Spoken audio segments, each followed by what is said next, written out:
good morning! What a lovely day it is to be out here in the Royal National Park riding this awesome beast of a thing, the Kawasaki KLR 650. I'm a long-term owner of this bike, and today I'm just going to tell you what I like and don't like about it.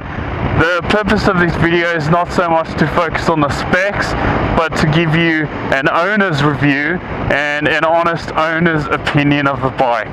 But you know what, let's go through the specs anyway.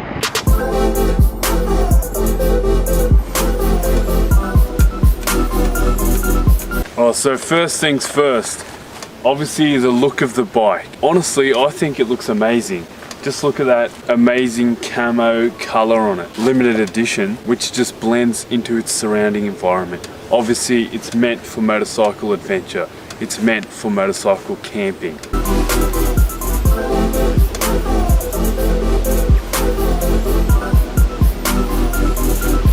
So it's got a 21-inch in the front and a 17-inch in the rear.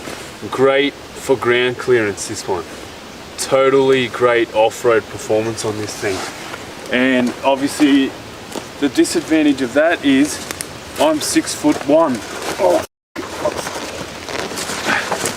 I'm 6'1", and look at that. Sometimes I have to tippy toe.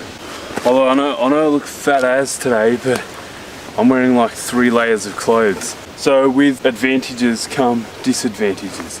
You can't have the best of both worlds. The engine here, 4-stroke, single cylinder, 650cc, produces about 42.1 horsepower at the rear wheel, apparently. And I say apparently because that's one of the things I'm not pleased with. 42.1 horsepower, apparently. The suspension though is amazing, and so is the front suspension. The first thing I love about this bike is the price. $8,000, 8,000 Australian dollars for such a complete package. 650cc, 42.1 horsepower, high ground clearance, great suspension, 23-litre fuel tank, which will take you 450 kilometers. The dashboard is pretty simple. You've got the speedometer, tachometer, and the temperature gauge. There is no fuel gauge, which is a bit retarded, but I mean that's fine because you've got a 23-litre fuel tank which will take you up to 450 kilometers. And I really love on this motorcycle how towards the rear the seat is so wide, plus the rack that you've got on the back, that you can place so many items on it.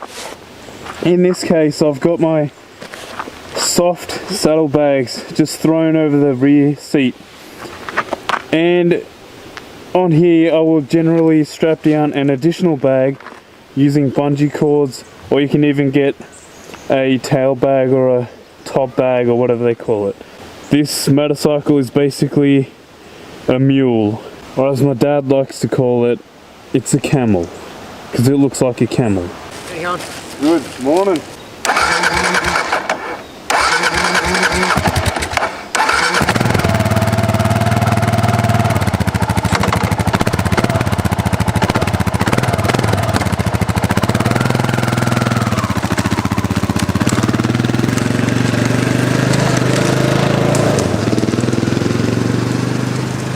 I say apparently when it comes to the 42.1 horsepower because to me, it doesn't feel like 42.1 horsepower, because I've ridden motorcycles with less horsepower that seem like they're much more powerful.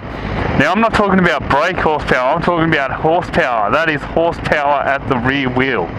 That is available horsepower. That is the horsepower that you feel. There could be various reasons for this. I live in Australia. In Australia, if a motorcycle is manufactured and it is capable of producing more than a certain amount of power, then it will be restricted so that learner riders can ride it. But there could be other various reasons for this. The fact that this motorcycle weighs 196 kilograms when it's fully loaded with petrol. I mean, it still is quite responsive.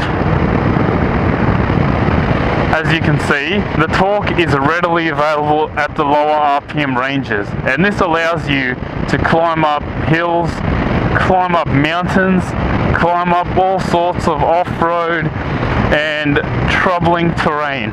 Because the torque is so readily available, I feel that most of the power is within the first 5,000 RPM, and beyond that you're just kind of dragging a cat along the road, if you get what I mean. After 5,000 RPMs, it doesn't want to go willfully.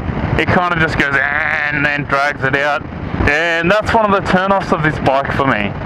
The other turn-off is that I've noticed between 90 and 100 kilometers an hour when I'm cruising on the highway, I feel a lot of vibration. A lot of vibration from the engine that is directly impacting my balls. Vibration between 90 and 100 kilometers an hour, just specifically in that range. I don't know why. But because it's specifically in that range, I tend to accelerate as fast as I can to get out of that little range so that my nuts aren't vibrated. But it's not that bothersome, and I'm kind of exaggerating. But then, all of a sudden, when you hit 100 kilometers an hour and above, it becomes a smooth, tender beast.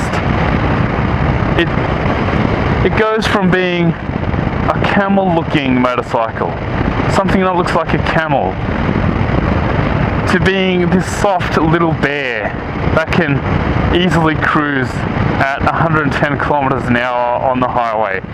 And with all these terrible analogies that make no fucking sense whatsoever, that's basically what I'm trying to say. That this motorcycle can cruise easily on the highway. Its 650cc engine has no problems whatsoever.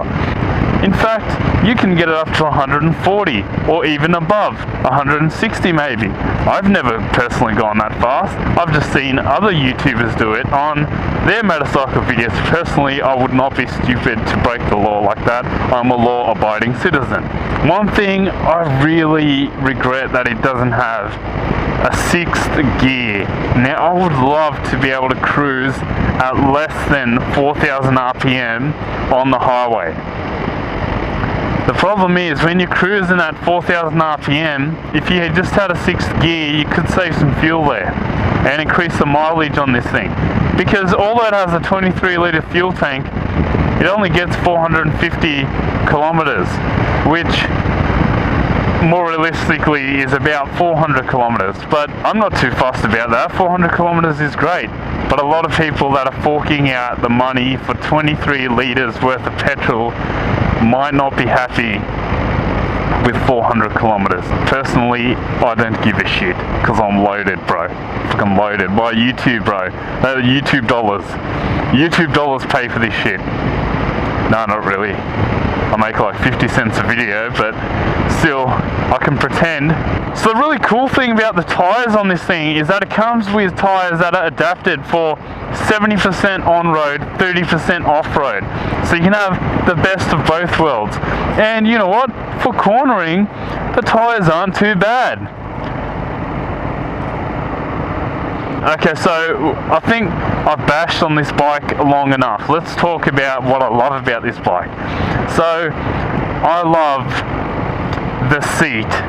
It is so damn comfortable. In fact, I think this is the most comfortable motorcycle I have ever ridden. It is so soft on your lower region.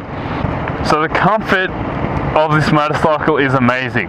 The suspension is amazing. Now, I've tested it off-road, and let me tell you, it handles any kind of trail with ease. It just bounces around. The suspension is so soft. The thing I love about these bikes, and the reason you need a true adventure motorcycle, a dual-purpose motorcycle like this one, is because you can stand on the foot pegs.